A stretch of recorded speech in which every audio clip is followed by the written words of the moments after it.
यहाँ बैठो आराम से, मैं तुम्हारी आंखों में दवाई डाल देती हूँ। अरे सुमन, मुझे कुछ नहीं हुआ है, मैं ठीक हो जाऊंगा। बस थोड़े दिन का आराम कर लूं, फिर मैं वापस ऑटो चलाने लगूंगा।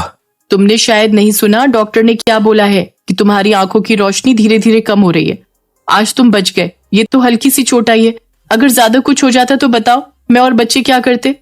अब तुम कुछ महीने बिल्कुल भी ऑटो नहीं चलाओगे, मुझे सारा दिन घबराहट होती रहेगी। तुम घर पर आराम करो, हम कोई ना कोई रास्ता ढूंढ लेंगे। चलो अब तो आराम कर लो, मैं तब तक कुछ खाने का बना लेती हूँ। सोनी, राजू, इधर आओ बच्चों। बोलो मम्मी। क्या हुआ मम्मी, बताओ।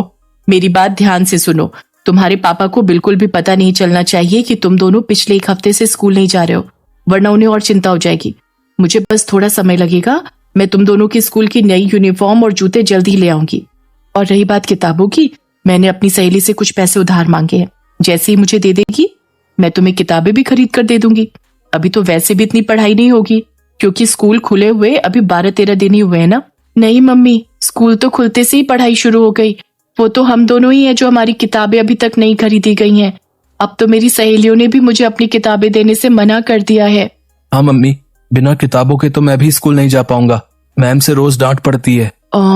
ठीक है, मैं कुछ सोचती हूँ बच्चों, मुझे बस थोड़े दिन का टाइम दो, फिर तुम स्कूल चले जाना। सुमन, जो कि बहुत ही गरीब थी, बड़ी मुश्किल से अपने बच्चों को पढ़ा रही थी।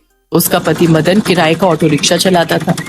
घर का किराया, बिजली पानी, बच्चों की पढ़ाई, घर के खर्चे सब निकालने थे। पर कुछ समय से मदन की आंखों में दिक्कत चल रही थी। ज्यादा देर तक ऑटो रिक्शा चलाने के कारण मदन की आंखों की रोशनी बहुत कमजोर हो गई, जिससे अब वो ऑटो रिक्शा नहीं चला पा रहा था। पर घर खर्च चलाने के लिए कुछ तो करना ही था, इसलिए सुमन बड़ी मुश्किल से घर का गुजारा करने लगी। वो रोजाना कोई ना कोई काम ढूंढने के लिए जाती, जिससे वो पैसा कमा सके और बच्चों को स्कूल की किताबें खरीद कर दे सके।